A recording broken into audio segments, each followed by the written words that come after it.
प्रणाम। आध्यात्मिक रूप से प्रयाग मेला का और कुंभ मेला का बहुत महत्व है, माघ मेला का भी, जिसमें महाराज जी आप ज़्यादातर लोगों के मन में एक सवाल उठता है कि जैसे जो नागा परंपरा है, इसमें इतना भारी त्याग और इतना भारी तप आखिर किस लिए, और इसका मतलब क्या है, इससे क्या उद्देश्य है महाराज?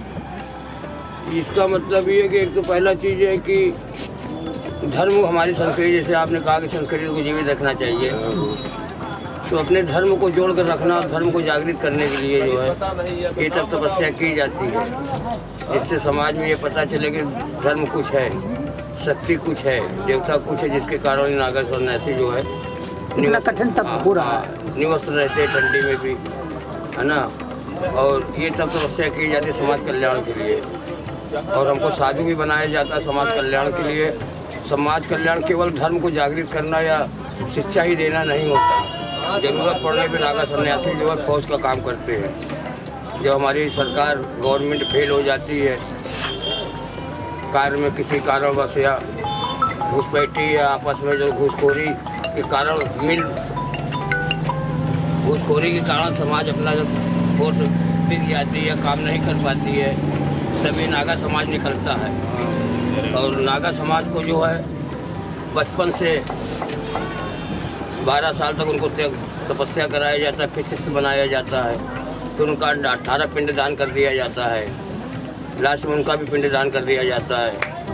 घर परिवार का मतलब पूरा मोह ममता सब त्याग कर घर परिवार सबका पिंडदान कर दिया जाता है। तब के लिए तैयार किया जाता है महाराज? तब के लिए नहीं, एक तब के लिए तो होते ही है, लेकिन एक उनके मन के अंदर ये बता दिया जाता है कि अब आज से तुम मर चुके हो। 18 पिंड का मतलब ये होता है, 18वां पिंड साधु का होता है।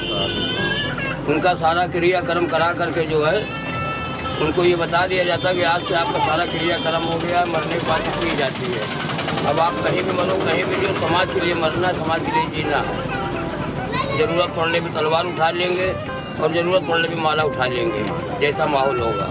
महाराज ये बताइए कि ये जो परंपरा है नागा परंपरा, कहीं ना कहीं शैव परंपरा भगवान शिव से प्रेरित होती है, भगवान शिव से इसका क्या संबंध है? ये नागा सन्यासी भगवान शंकर के स्वरूप माने जाते हैं, वही रूप धारण करना पड़ता है और उसी तरह से तपस्या करना पड़ता है जंगलों में, पहाड़ों में। जैसे भोले शंकर जो है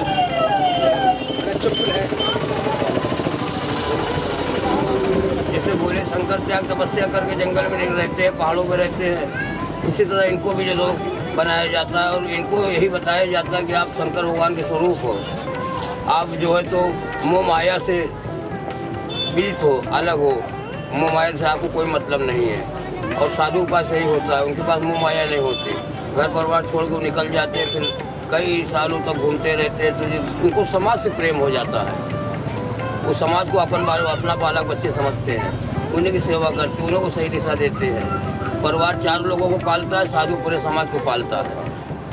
ज़रूरत पड़ने पर किसी की शादी ब्याह, कोई गरीब है, रोगी है, सबको भी देखना पड़ता है। बबूते से, मंत्र से, ज़रूरत पड़ने पर धन से भी सहयोग करना पड़ता है। एक महाराज जी ये बताइए कि ये जो जैसे जो गृहस्थ लोग हैं, तो आपकी जो इतनी कठिन और त्याग भरी जो परंपरा है, उससे गृहस्थ को और जो आज की पीढ़ी है उसको क्या संदेश मिलता है? हमें आपसे क्या सीखना चाहिए ऐसा कि जो सबसे बड़ी बात है उनके लिए? सबसे बड़ी बात यही है कि शास्त्र में बताया जाता है, देवी देवता का स्वरूप पढ़ के बताया जाता है। और साधु के पास जो है तो स्वयं का प्रैक्टिकल अपना होता है, अनुभव होता है, और उस अनुभव से समाज को ये पता चलता है कि शक्ति कुछ है, भोलेनाथ कुछ है, जिसके कारण से ये साधु संत बैठे हुए हैं, है ना। तो वो भी धर्म की ओर भागते हैं, वो भी पूजा पाठ की ओर करते हैं, उनका भी ध्यान लगता है हमको देख करके, क्योंकि बताने से पता नहीं चलता कि सत्य क्या है। किताब पढ़ने से या भागवत करने से तो केवल संदेश एक मिलता है, लेकिन हम लोग उसका स्वरूप होते हैं कि धर्म में कैसे शक्ति होती है, कैसे नागा साधु ठंडी में भी गर्मी में भी निवस्त रहते हैं, बिना खाए पिए रह जाते हैं। कोई साधु हाथ ऊपर कर लिया है, कभी उतारे नहीं है, तो समाज कल्याण के लिए ऐसा करते थे, तपस्या करते हैं। और त्याग तपस्या करने से जो शरीर में उतनी शक्ति आ जाती है कि कोई हमारा दर्शन करता है सच्चे भाव से, तो उसका सारा काम संपूर्ण होता है। तो एक महाराज और लोग कहते हैं कि जैसे जो अभी आपने राष्ट्र पे आपत्ति और विपत्ति की बात की। अगर राष्ट्र पे विपत्ति आती है तो जैसे हमारी सेना जो है भारत का जो है सुरक्षा प्रदान करती है, इसी प्रकार आपको लेकर भी तमाम लोग बातें करते हैं कि आपकी वजह से भी इस राष्ट्र की मजबूती है। मतलब हम भारत में सबसे मजबूत अगर कोई ताकतवर अगर कोई चीज़ है उनके बाद आप सुरक्षा के तौर पे और दीवार बन के आते हैं सामने। तो सनातन को आजकल आप देख रहे हैं कि सनातन पहले बहुत पतन हो रहा था और फिर से सनातन को जगाने और संरक्षण बनाने के लिए लोग काम कर रहे हैं।